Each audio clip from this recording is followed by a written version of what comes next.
Bismillahirrahmanirrahim.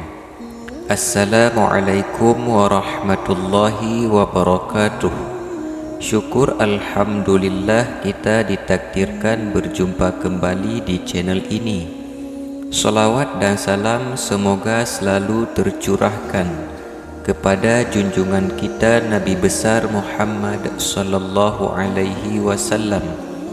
Allahumma salli ala Sayyidina Muhammadin wa ala ali Sayyidina Muhammadin. Harapan dan doa saya semoga saudaraku semuanya selalu diberikan kesehatan, dilapangkan rizkinya, diampuni dosa-dosanya, dan dipanjangkan umurnya. Amin ya rabbal alamin. Sahabat beriman yang dirahmati Allah Subhanahu wa ta'ala, kita semua pasti memiliki hajat dan keinginan untuk mewujudkan sesuatu.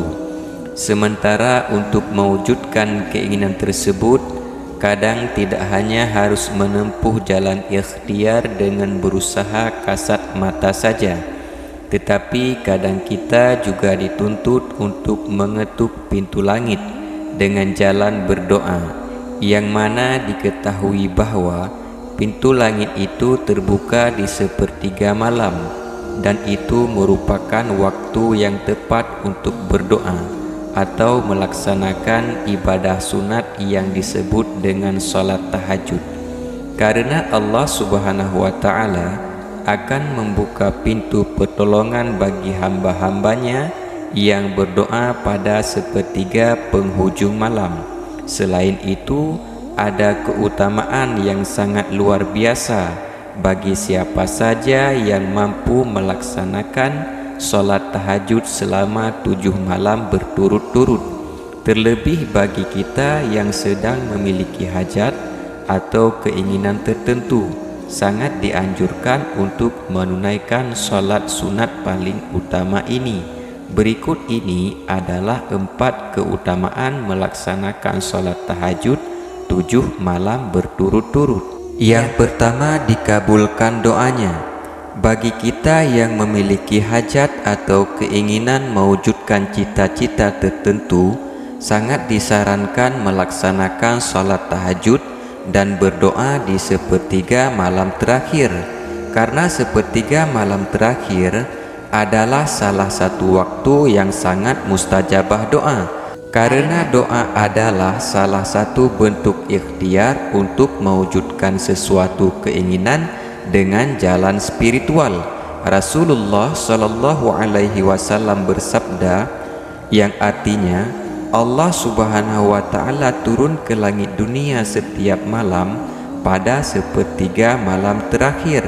Lalu Allah Subhanahu wa ta'ala berfirman, siapa yang berdoa kepadaku niscaya aku kabulkan, dan siapa yang meminta kepadaku niscaya aku beri, dan siapa yang meminta ampun kepadaku pasti akan aku ampuni. Demikianlah keadaannya hingga terbit fajar.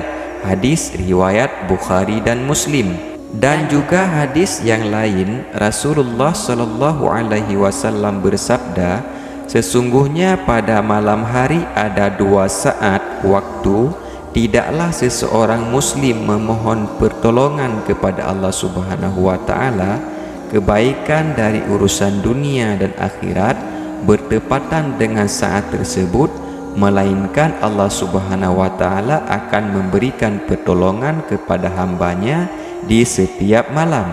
Hadis riwayat Bukhari dan Muslim. Yang kedua, mendapatkan rahmat dari Allah Subhanahu wa ta'ala. Rasulullah sallallahu alaihi wasallam bersabda, Allah akan merahmati seseorang suami yang bangun di malam hari, kemudian ia salat dan membangunkan istrinya, dan jika istrinya enggan melaksanakan salat, lalu ia percikkan air ke wajahnya. Dan Allah Subhanahu wa ta'ala merahmati seseorang istri yang bangun di malam hari, kemudian ia salat dan membangunkan suaminya, dan jika suaminya enggan melaksanakan salat, ia percikkan air ke wajahnya. Hadis riwayat Abu Daud.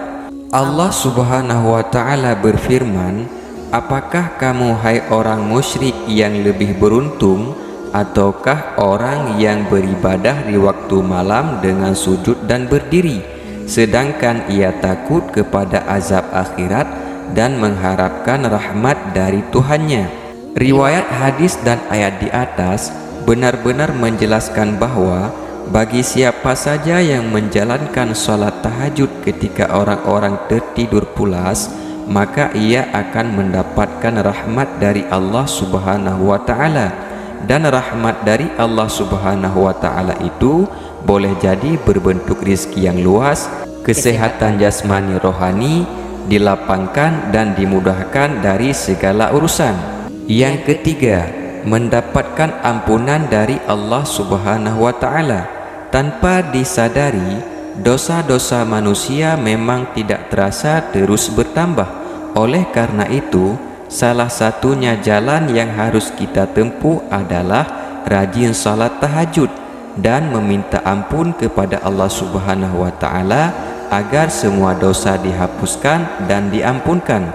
Sebagaimana Rasulullah sallallahu alaihi wasallam bersabda, "Dirikanlah qiyamul lail, karena itu merupakan kebiasaan orang-orang saleh sebelum kalian dan merupakan bentuk takarrub, penghapus dosa dan penghalang dalam berbuat kekhilafan." Hadis riwayat At-Tirmizi.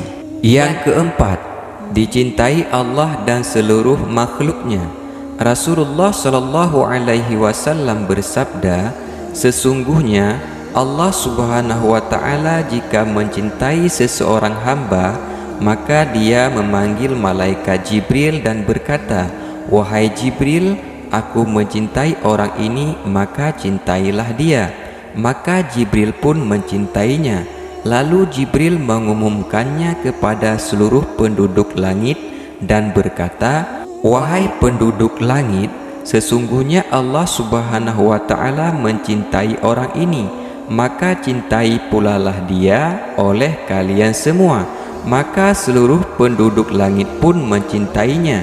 Kemudian orang itu pun dicintai oleh segenap makhluk Allah Subhanahu wa Ta'ala di muka bumi ini. Hadis riwayat Bukhari.